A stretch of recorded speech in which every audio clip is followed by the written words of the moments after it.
네. 우리는 기독교인입니다. 기독교인이라는 것은 하나님의 약속을 믿고 사는 사람들입니다. 여러분들 하나님의 약속을 얼마만큼 신뢰하고 계십니까? 여러분이 가장 소중하게 생각하는 그 단어 앞에 오직이라는 것을 한번 붙여보십시오. 여러분이 지금 가장 소중하게 생각하는 그것이 무엇입니까? 그러면 오직 예수죠. 제가 오늘 일부러 이 넥타이를 맸는데 제 넥타이에 보면은 5개의 오직이 있습니다. 우리 PPT에 보여드릴게요. 바로 저 5가의 오직이 제 넥타이에 새겨져 있습니다. 한번 말씀을 드리면 오직 예수, 오직 성경, 오직 믿음, 오직 은혜, 오직 하나님께 영광. 이 5가지는 우리 개신교가 종교개혁 이후에 이 5가지의 신앙의 가치를 오직이라는 단어로 지키겠다는 의지를 보인 것입니다. 2000년간 기독교가 수많은 전통과 그리고 역사를 가지고 이어져 왔습니다. 그런데 지난 500년 동안에는 그 수많은 전통과 오랜 예전들 속에서 적어도 이 5개만큼은 예수를 믿는 기독교인이라면 목숨처럼 지켜야 되는 것이다. 여러분들이 제가 처음에 질문 드렸을 때 여러분이 가장 소중하게 생각하는 그 단어 앞에 오직이라는 것을 한번 붙여보십시오. 어떤 분에게는 내 아들이 가장 소중할 수도 있습니다. 그러면 그분의 평생은 오직 아들입니다. 어떤 분에게는 돈이면 나는 오직 돈이야. 주식을 좋아하시는 분은 오직 주식이야. 그러나 적어도 오늘 교회에 모이신 분들은 기독교인입니다. 기독교인이라는 것은 하나님의 약속을 굳게 믿고 사는 사람들의 모임인데 이 기독교인이 처음부터 5가지의 오직을 목숨처럼 지키기로 결정했다는 것입니다. 그러면 오직 성경, 오직 믿음, 오직 예수, 오직 은혜, 그리고 오직 하나님께 영광.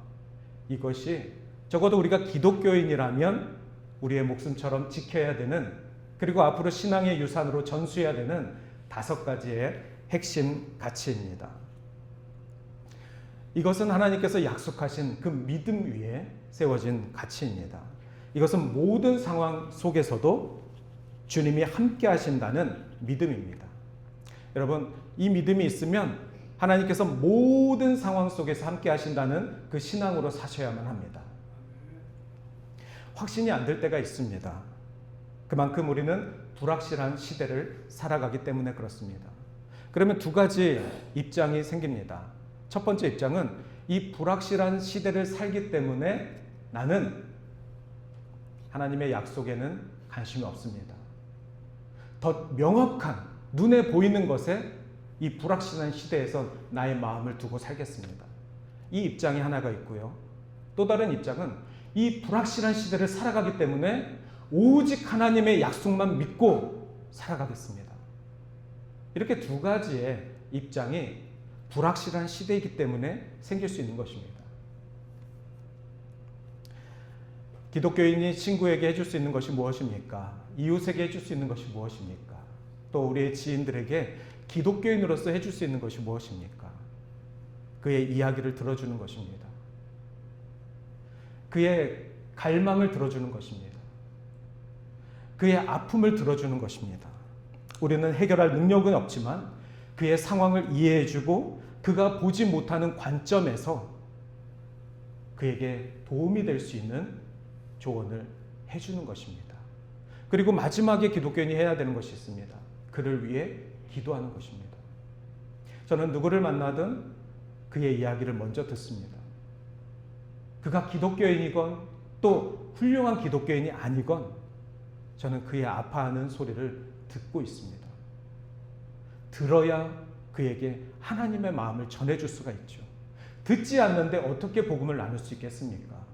듣지 않는데 어떻게 이웃에게 하나님의 사랑을 나눌 수 있는 기회조차 가질 수 있겠습니까?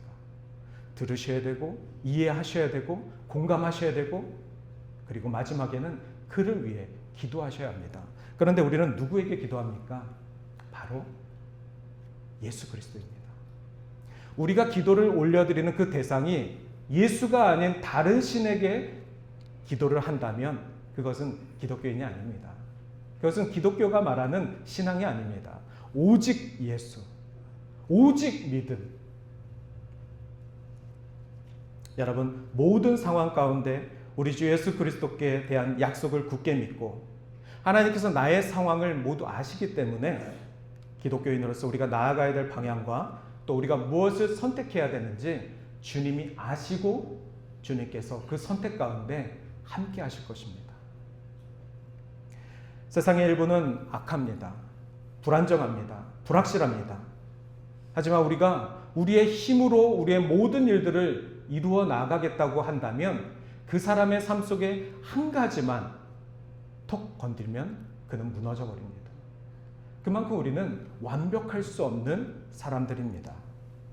하나님과의 관계가 분명해야 하나님이 도우실 수 있습니다. 아니, 하나님이 도우신다는 그 대전제를 깨달을 수 있는 것입니다. 하나님은 늘 우리와 함께 하시는데, 하나님은 모든 상황 속에서 함께 하시는데, 우리가 하나님과의 관계가 온전해야, 올바라야 하나님의 그 도우심을 누릴 수 있는 것입니다. 오늘 순전한 기독교, 이 기독교가 무엇인지 말씀을 드리면서, 순전함이라는 것은 단순한 뜻이 아니라 핵심적인, 본질적인, 그리고 순수한 기독교가 무엇인지를 여러분들에게 말씀드리고 있는 것입니다. 질문 하나 하겠습니다.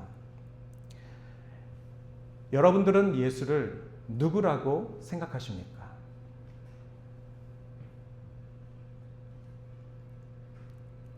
제가 24살, 5살, 20대 중반에 이 질문을 들었습니다. 제가 이 질문을 들었을 때 저는 1초도 주저하지 않고 이렇게 이야기했습니다. 예수가 예수지. 이 질문이 틀렸다고 생각을 했습니다. 예수가 누구라고 저에게 물어보는데, 당신은 예수가 누구라고 생각하십니까? 라고 물어보는데, 저는 그 당시 복음에 대해서는 열심당원이었기 때문에 예수가 예수지, 예수에 대해서 나의 생각이 왜 필요하지? 이렇게 생각했습니다. 그래서 저는 질문이 틀린 것이지 제가 답을 모르고 있다라고 생각하지 않았습니다.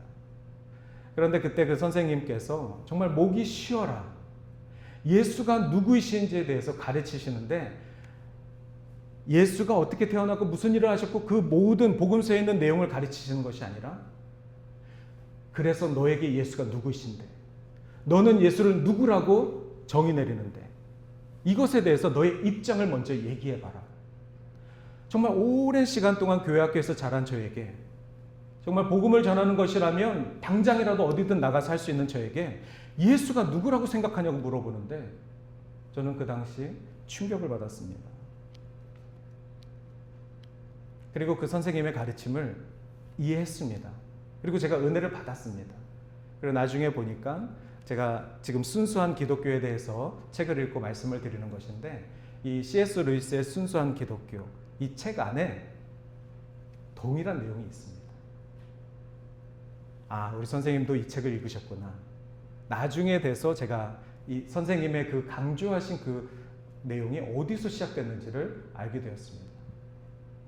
C.S. 루이스는 전쟁 중, 2차 대전 전쟁 중인 영국의 그 상황 속에서 옥스퍼드 교수였던, 목사도 아닙니다, 신학자도 아닙니다, 옥스퍼드 영문학과 교수였던 C.S. 루이스가 라디오 방송에 나와서 제가 생각하는 기독교는 이런 겁니다 라고 이야기했을 때, 불확실한 시대를 살고 있는, 전쟁 중인 시대를 살고 있는 영국의 수많은 사람들이, 나을 때부터 기독교인이었고 영국의 수백 년 동안 기독교 국가였는데, 그 영국의 국민들이 이 사람의 기독교가 무엇인지에 대한 가르침을 들으면서 집중하더라.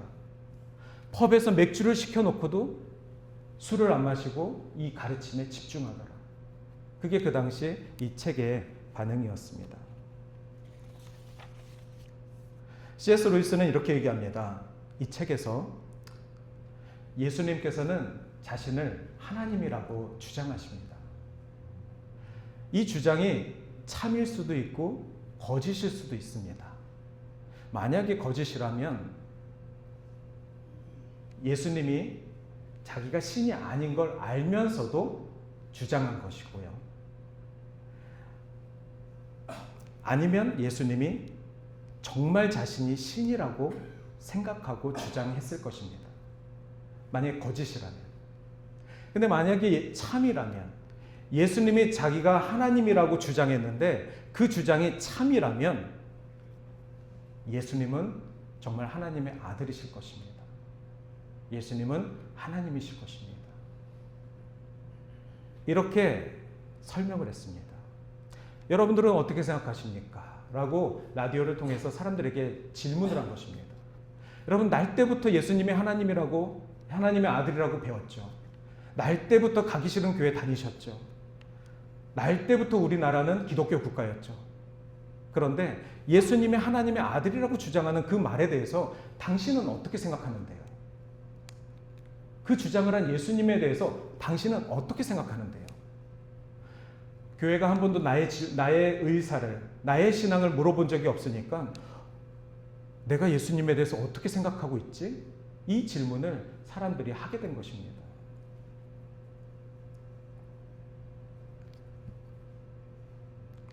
오늘 마태복음 16장 13절에 C.S. 루이스도 이 질문을 성경에서 베꼈습니다. 저희 선생님이 C.S. 루이스가 쓴 순수한 기독교 책을 읽고 저에게 질문한 것처럼 C.S. 루이스도 성경에서 그 질문을 카피했습니다. 그런데 이 질문을 한 사람이 누구냐면 바로 예수님이십니다. 가이사 빌립보 지방을 다니실 때 예수님께서 제자들에게 이렇게 물어보십니다. 사람들이 인자를 누구라 하느냐? 사람들이 나에 대해서 뭐라고 하니? 라고 예수님이 제자들에게 물어본 것입니다. 그랬더니 제자들이 이렇게 얘기합니다. 예수님, 어떤 사람은 당신이 세례 요한이라고 합니다. 어떤 사람은 당신이 엘리야라고 합니다. 어떤 사람은 당신이 이사야라고 합니다. 어떤 사람은 당신이 아주 훌륭한 예언자라고 합니다. 이렇게 예수님의 제자들이 예수님께 당신이 누군지 잘 모릅니다. 그런데 당신은 아마 이런 사람하고 비슷한 어떤 특별한 예언자일 것입니다. 이렇게 전했습니다. 이 제자들의 대답에 공통점이 있습니다. 무엇이냐면 세례 요한이나 엘리야나 예레미야나 모든 예언자들이 당대 특별한 사람이었습니다. 즉 사람들은 예수님 당신을 우리보다 조금 더 특별한 사람 정도로 생각하고 있습니다. 여러분 중에 혹시 예수님을 그렇게 생각하시는 분 계십니까? 그런데 예수님의 관점은 바로 다음이었습니다. 너희는 나를 누구라고 생각하느냐? 예수님은 사람들이 웅성웅성하는 그 소문에 관심이 가졌던 것이 아니라 너희는 나를 누구라고 생각하느냐? 나와 함께한 나의 제자들이요? 너희는 나를 누구라고 생각하느냐? 내가 주는 꼴을 먹고 내가 주는 말씀을 들었는데 듣고 나서 너희들은 나를 누구라고 생각하느냐? 너희들의 이야기를 듣고 싶다. 혹시 너희들도 나를 원어브 예언자로 생각하는 거 아니니? 너도 나를 특별한 사람 정도로 생각하는 거 아니니? 예수님은 제자들에게 고백하기를 원하셨고 그리고 그냥 듣는 대로 믿는 것이 아니라 생각하고 믿기를 바랬습니다. 생각하고 결단하고 너의 삶 속에 생명보다 더 중요한 것이 무엇인지를 스스로 고백하기를 바라셨습니다. 이 당시 이미 오병이어를 사건을 거친 후였습니다. 수많은 아픈 사람들을 병자들을 고치신 후였습니다. 하늘의 비밀을 가르친 후였습니다. 예수님의 그 능력을 이미 제자들에게 보여준 상태였습니다. 여러분 4대 성인이 누구입니까? 세계 4대 성인 4명을 혹시 기억하고 계십니까? 기억 안 하셔도 됩니다. 왜냐하면 질문 자체가 틀렸기 때문에 그렇습니다. 저도 어렸을 때는 세계 4대 성인 또 세계 4대 문명 이런 것을 외워야 세계사 시험이나 국사 시험에 점수를 받아서 또 상식이라 생각하고 역사적 진실인가 보다 하고 생각하고 이렇게 배웠습니다. 그냥 배웠습니다. 모범생이니까 암기했습니다. 그런데 제가 아무리 생각해봐도 어떻게 예수님이 소크라테스랑 같은 등급이지? 어떻게 예수님이 공자랑 동급이지? 어느 순간부터 저에게 질문이 생겼습니다. 그리고 찾아봤습니다. 그랬더니 4대 성인은 일본 식민지 시대에 일본 사람들이 만들어 놓은 질문이었습니다. 그리고 답도 그들이 정해놨습니다. 일본 메이지 시대에 일본의 철학자들이 세상에 4대 4명의 훌륭한 인간이 있는데 역사상 서양에 2명이 있고 동양에 2명이 있습니다. 그러면서 서양의 2명을 소크라테스랑 예수로 정한 것입니다. 동양의 2명은 불교와 그리고 공자로 정했습니다. 속은 것 같습니다.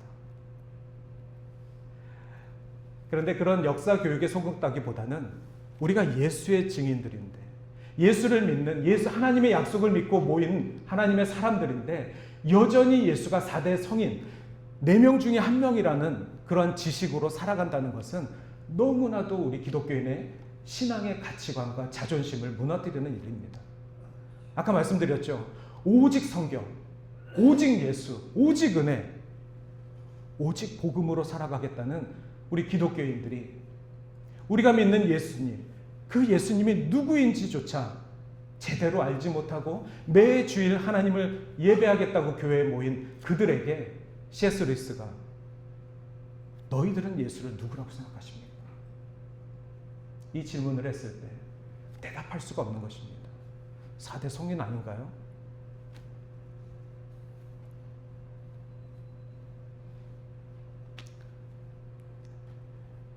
이때 우리 베드로가 이렇게 얘기합니다. 주는, 우리 다 같이 한번 읽겠습니다. 시몬 베드로가 대답하여 이르되, 시작. 주는 그리스도시요 살아계신 하나님의 아들이시네이다. 오늘 임병호 집사님 이 말씀을 성경 봉독해 주실 때 저는 옆에서 보면서 하나님, 이 고백이 우리 임병호 집사님의 고백이 되게 해주십시오. 이렇게 중보했습니다. 이 고백이 여러분들의 고백이 되기를 기도합니다. 이 고백은 베드로의 고백이었습니다. 예수님의 제자들 중에 뭐 특출난 사람 한 명도 없습니다.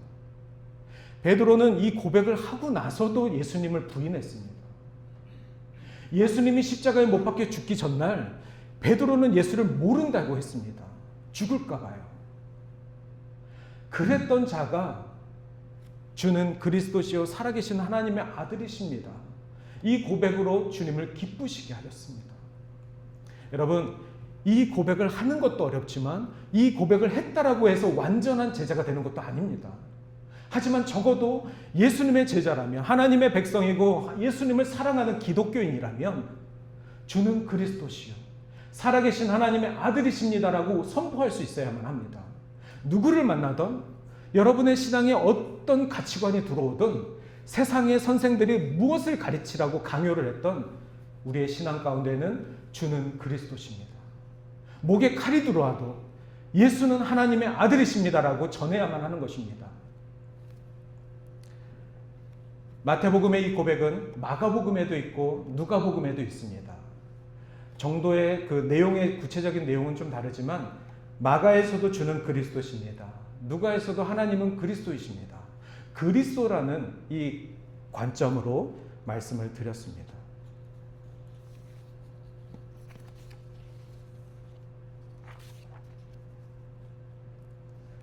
예수만이 우리의 소망이십니다.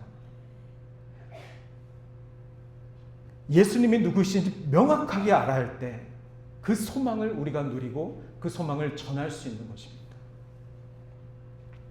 주는 그리스도시요. 평소 다혈질이었고 베드로는 믿음이 온전하지 못한 상태를 주님 앞에 보였던 제자입니다. 그럼에도 불구하고 저와 베드로가 무엇이 다릅니까? 여러분과 베드로가 무엇이 다릅니까? 우리도 예수를 믿는 줄 알았는데 신앙이 좋은 줄 알았는데 어떤 한 가지만 탁 터뜨리면 와르르 인생이 무너지고 와르르 고백이 무너지고, 그럼에도 불구하고 주님이 다시 나의 사랑하는 제자야, 내가 너 위에 교회를 세우겠다. 주님의 이 약속을 믿고 베드로가 순교하며 주의 복음을 전하며 마지막까지 생명을 주께 바친 거 아니겠습니까? 오늘 이 자리에 그리스도가 누구인지 혹시 잘 모르시는 분이 계시다면, 그리스도란 기름 부은 받은 자, 이런 뜻입니다. 바로 선택된 자라는 뜻입니다. 유대인은 메시아가 온다라고 믿었습니다. 하나님께서 예언된 메시아가 곧 오리라는 그 신앙으로 버텼습니다. 창세기에서는 약속된 여자의 후손이 올 것이며 사탄을 이길 구원자이고, 이사야에서는 예언된 고난받은 종이 올 것이고, 우리 죄 때문에 찔리고 상하신 분, 바로 그분이 구원자라고 예언되어 있습니다. 그 메시아가 세례 요한이 세례를 베풀 때 오셨는데 그가 바로 그리스도라. 예수님이 계실 때 예수님을 그리스도라고 고백하는 순간 그는 유대 종교에 따라 돌을 맞을 일이었습니다. 어떻게 저 보잘것없는 사람이 우리가 그토록 기다리던 메시아 그리스도가 될 수 있느냐? 그러나 우리가 예수가 그리스도이십니다. 예수 그리스도, 이것을 그 누구도 이제는 부인하지 않습니다. 그것은 우리의 신앙이고 목숨입니다. 나의 예수님이 그리스도이십니다. 그 그리스도가 우리가 그토록 기다리던 우리의 구원자 되십니다. 예수님에 대한 지식이 명확하고 예수님이 나에게 어떤 분이신지 분명히 고백하는 자, 그가 바로 베드로의 고백처럼 살아가는 것입니다. 여러분, 믿음은 선물입니다. 그러면 목사님, 그러면 저 분의 믿음이 더 좋아 보이는데 왜 하나님은 저에게는 믿음을 조금 주시고 저분의 믿음은 더 큰 선물을 주신 것입니까? 이렇게 불평할 수 있을 것입니다. 그런데 오늘 마태복음 16장 17절에 바요나 시몬아 너에게 복이 있도다. 이를 너가 알게 한 이는 혈육이 아니요 하늘에 계신 내 아버지시니라. 이것이 바로 베드로의 믿음 그리고 우리의 믿음의 차이를 설명하는 것입니다. 우리의 믿음의 좋고 나쁨은 우리의 어떤 혈육 그리고 몇 대째 크리스찬, 이것이 아니라 하나님께서 주신 것이다. 베드로가 예수가 누구이신지 분명히 고백할 수 있었던 것은 베드로가 특출나서가 아니고 베드로가 수제자라서가 아니고 하나님께서 그 고백을 하게끔 허락하신 것입니다. 그래서 베드로만 축복받을 일이 아니라 그 고백 위에 선 모든 기독교인이 그 복을 누리셔야만 합니다. 자, 믿음은 선물입니다. 믿음은 우리의 능력으로 생기는 것이 아니라 하나님이 주시는 대로 받는 것입니다. 어떤 분에게는 더 많은 믿음을 준다면 그것은 사명을 주신 것입니다. 그 사명을 감당할 수 있는 믿음을 주신 것이죠. 그러니 우리가 저 사람의 그 믿음이 왜 나보다 크죠? 그것을 선물로 비유하면 차이별이 되겠지만 하나님 저에게도 저만한 사명을 주시옵소서. 저만한 사명을 감당할 수 있는 믿음을 주시옵소서.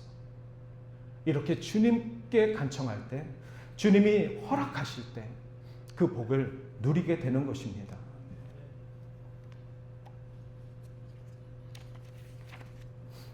베드로라는 이름은 반석이라는 뜻입니다. 그래서 바요나 시모나, 처음에 베드로라는 이름은 시몬이었죠. 그런데 예수님께서 그 시몬을 베드로라고 바꾸신 것입니다. 즉 옛사람의 모습으로 살아가는 것이 아니라 새 사람으로 구원받은 자로 살아가라는, 즉 사명을 붙들고 살아가라는 것입니다. 그렇다면 그 반석 위에 주님이 무슨 축복을 주셨습니까? 바로 내 교회를 세우리니. 이것이 축복입니다.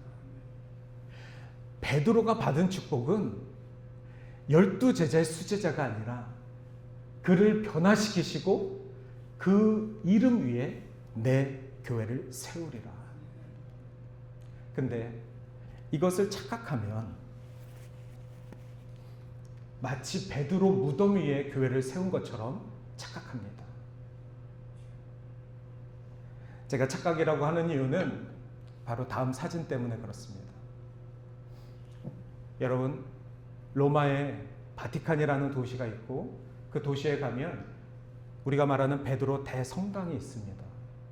아마 전 세계에서 가장 유명하고 큰 성당이겠죠.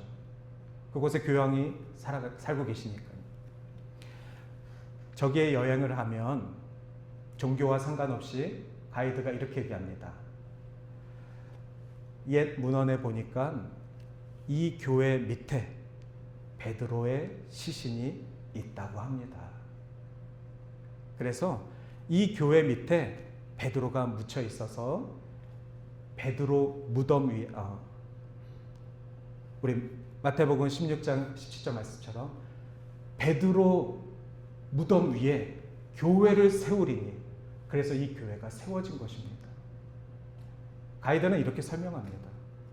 저도 저기를 방문했을 때 가이드가 그렇게 설명하셨습니다. 하지만 저는 믿습니다. 그리고 많은 사람들이 다 믿습니다. 베드로의 시신은 저기 없습니다. 그렇게 설명을 해야, 그렇게 가르쳐야 사람들이 헌금을 하니까, 그래서 저 성당을 지을 때 수많은 사람들이 헌금하도록 강요가 되었습니다. 면죄부를 팔았습니다. 여러분의 죄를 돈을 내면 짤랑짤랑 그 돈이 떨어질 때마다 구원받을 것을 믿고 헌금하십시오. 저 큰 성당을 지으려고.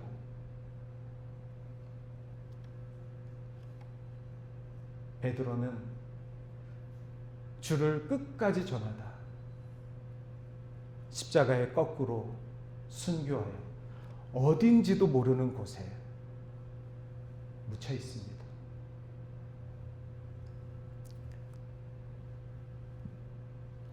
그래서 베드로의 시신 위에 교회가 선 것이 아니라 베드로의 고백 위에 교회가 선 것입니다.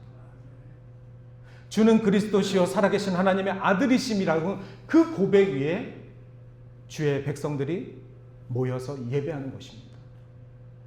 우리가 예배하는 예수 그리스도, 교회가 예수 그리스도의 몸된 성전인데 이곳에서 주를 기억하는 이유는 바로 우리가 저 베드로의 축복을 사모하기 때문에 그렇습니다.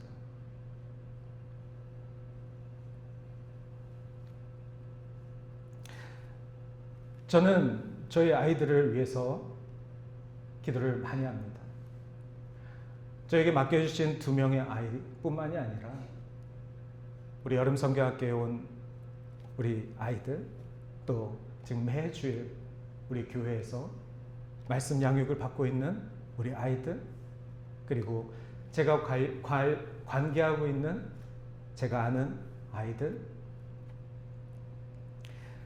단순히 내 자식을 위해서 저는 기도하는 것이 아니라, 단순히 내 자식 2명을 위해서 눈물을 흘리는 것이 아니라 제가 적어도 만나고 말씀 전하고 기도하는 그 아이들의 앞으로의 삶을 보면서 기도하고 있습니다. 그러면 눈물을 안 흘릴 수가 없습니다. 제가 안타까이 여기는 것은 다음 세대의 아이들은 바티칸에 베드로 성당이 있는지 없는지도 관심 없을 것입니다. 베드로 무덤이 어디 있는지도 관심 없을 것입니다. 베드로 위에 교회가 세워졌든 어디 위에 교회가 세워졌든 교회에 관심이 없을 것입니다. 예수님이 하나님의 아들이지 딸인지 관심 없을 것입니다. 교회가 예수님하고 무슨 상관이 있는데 관심 없을 것입니다. 예수를 믿던, 하나님을 믿던, 누구를 믿던 아마 이렇게 얘기할 것입니다.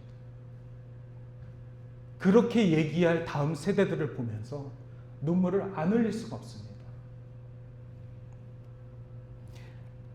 목사의 자녀들이, 장로의 자녀들이, 권사 집사의 자녀들이, 기독교인의 자녀들이 예수를 누군지 모르고 교회가 무엇인지도 모르고 우리가 드리는 이 예배가 어떻게 시작됐는지도 모르고 앞으로 어떻게 드려져야 되는지도 모르고 제 마음대로 살아가는 그 시대를 바라보면 눈물을 안 흘릴 수가 없습니다. 저희 두 아이가 예외가 되겠습니까? 시간이 지나면서 교회가 많은 것들을 잃어버렸습니다. 처음에는 세상을 돕고 공동체를 도우려는 그런 좋은 마음도 있었습니다. 만약 교회가 사람들의 육적인 필요만 돕고 영적인 필요를 잊어버린다면, 무관심해버린다면 교회는 10년, 20년 후에 우리가 지켜왔던 그 모습과 많이 달라 있을 것입니다.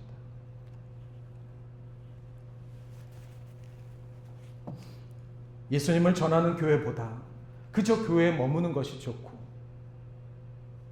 그저 교회 안에서 장사하기에 바쁘고 좋은 자동차, 좋은 옷, 그런 것을 거친 사람들만 환영하는 그런 교회.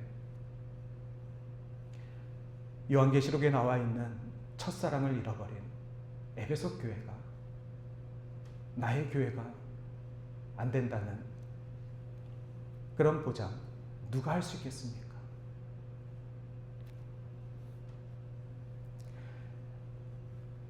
여러분, 교회의 중심 메시지는 오직 예수, 오직 성경, 오직 믿음, 오직 은혜, 오직 하나님께 영광입니다.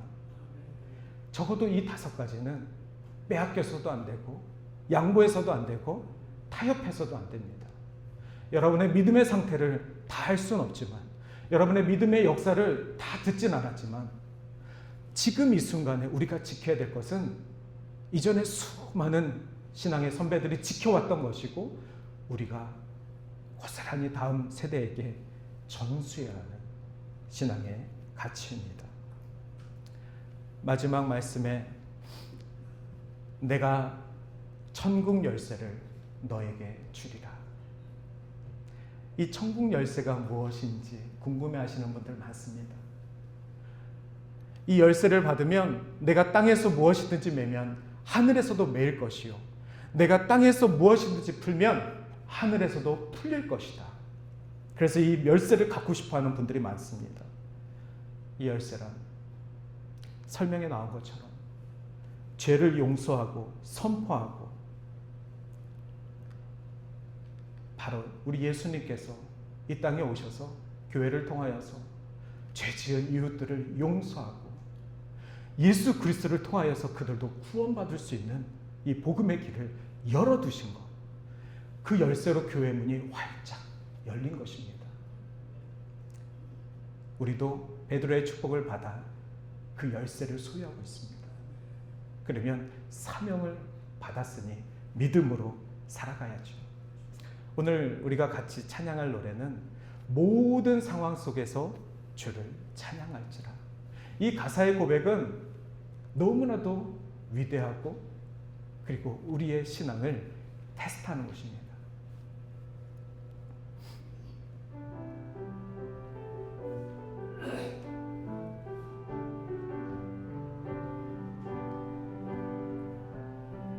모든 상황 속에서 주를 찬양할지라.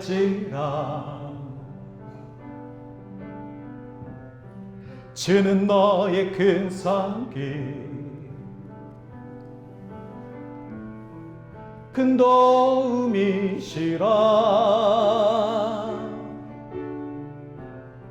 주의 얼굴 구할 때 주의 영을 부사, 주의 영을 부사, 크신 사랑 안에서, 크신 사랑 안에서 주를 보게 하소서, 주를 보게 하소서. 내 영혼이 확정됐고 내 영혼이 확정되고 확정되었사오니 믿음에 눈들어 주를 바라봅니다. 내 영혼이 확정되고 확정되었사오니 믿음에 눈들어 주를 내 영혼이 확정됐고 내 영혼이 확정되고 확정되었사오니 믿음에 눈들어 주를 바라봅니다. 내 영혼이 확정되고 확정되었사오니 믿음에 눈들어 주를 바라봅니다. 함께 기도하겠습니다.